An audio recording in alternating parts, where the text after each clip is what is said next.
Sa video na ito ay pag-uusapan po natin ang isang mainit na issue dito sa community ni XRP. At ito po ang mga naglalakihang price prediction na umaabot pa raw sa $10,000 ang presyo ni XRP. Pero teka lang, realistic ba talaga yan? May mga eksperto na nagsabing malayo sa katotohanan ang ganitong klase ng hype. Kaya sa video na ito ay susubukan po nating sagutin ang ilang mahalagang tanong. Saan ba nanggagaling ang $10,000 na XRP prediction na yan? Bakit po ito tinawag na unrealistic ng dating CEO ng isang stock exchange? Ano ang sinasabi ng ibang eksperto tungkol dito? At ang pinaka-importante sa lahat ay ano ang maaring maging epekto nito para sa atin bilang mga Pinoy crypto traders at investors ni XRP. At ayan, bago po tayo magpatuloy ay pakibasa na lamang po ang disclaimer dito sa ibaba ng ating screen. Ayan, bakit nga ba may nagsasabing aabot sa $10,000 na presyo itong si XRP? Sa mga social media platforms gaya po ng X, dating Twitter, ayan, YouTube at TikTok, marami po tayong makikitang mga influencers na nagsasabing aabot daw si XRP ng $1,000 hanggang $10,000 in just a few weeks or months. Ayan, bakit nila sinasabi ito? Ayan, ang simpleng kasagutan po sa katanungan na yan ay clickbait. Yan, clickbait lamang po yan. Ang mga flashy headlines at saka exaggerated predictions ay madaling makakuha po kasi ng views, likes at saka followers. Pero ang problema dito, hindi ito nakabase sa real data o developments. Kumbaga, pang-akit lang ito ng atensyon. Ang nakakalungkot pa, maraming mga bagong investors ang naniniwala dito. Umaasa po sila sa get rich quick scheme at sa bandang huli ay sila rin ang nasasaktan kapag hindi natupad ang mga predictions. Ngayon ay sino po ang nagsabi na unrealistic ang $10,000 na XRP prediction? Ayan, isa po sa mga tumuligsa sa hype ay si Ginoong Alex Caraco. Ayan, si Ginoong Alex Caraco at siya po ang dating CEO ng isang kumpanyang konektado sa Australian Stock Exchange. Ayan, ayon sa kanya ay nakakalungkot daw na may mga bagong investors na may paniniwala sa mga kwentong aabot sa XRP sa libu-libong dolyar sa nalalapit na hinaharap. Ayan, ang sabi niya, ayan, meron po siyang sinabi rito. It's sad to see incoming XRP buyers sold the story of $1,000 to $10,000 and that's it's going to happen tomorrow or next week. Yeah, yan po yung kanyang sinabi rito. Dagdag pa niya, iba ang galaw ng crypto market kumpara sa traditional stock market.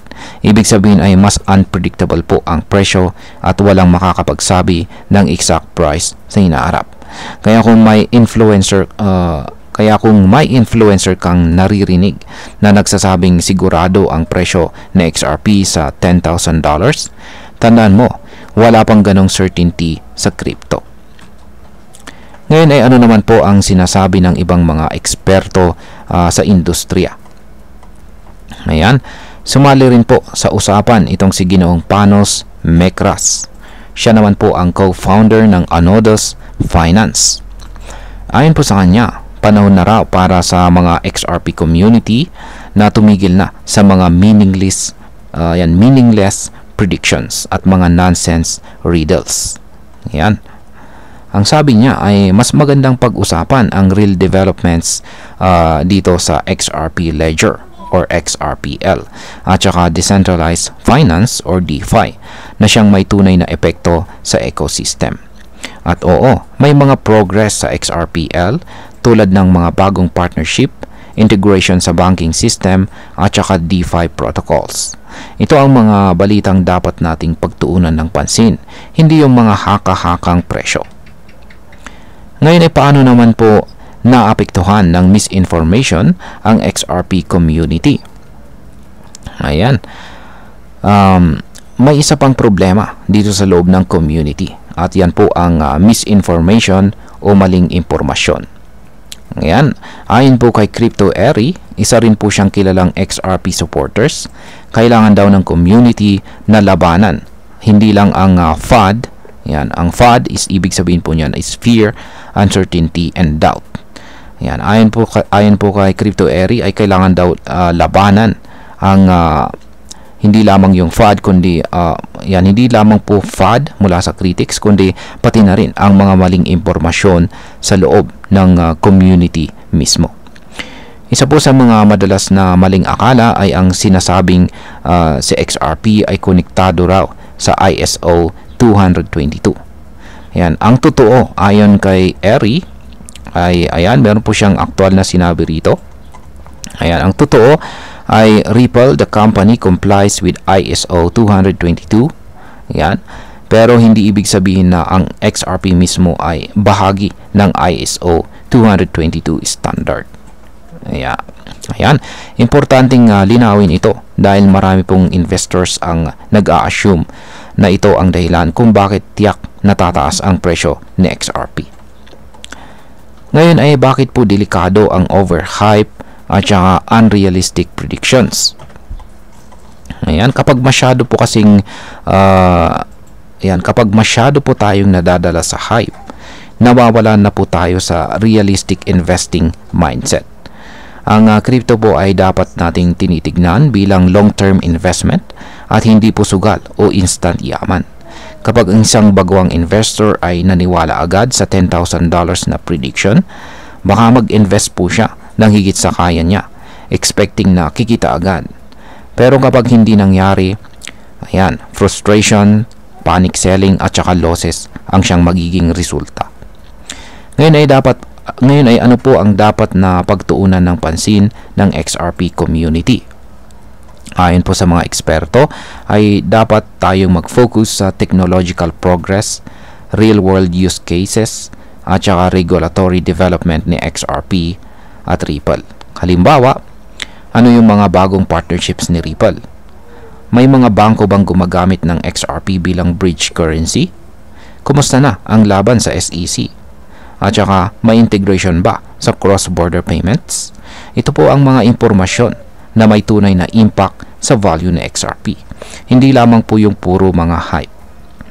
Ngayon ay pag-usapan naman po natin ang maaring maging epekto nito para sa atin bilang mga Pinoy crypto traders at investors na XRP. Ayan, bilang mga Pinoy, karamihan po sa atin ay naghahanap ng extra income o panghabang buhay na investment. Natural lamang po na umasa at maniwala sa mga moonshot predictions. Pero sa totoo lang ay delikado po ang mindset na ito kung hindi tayo mag-iingat.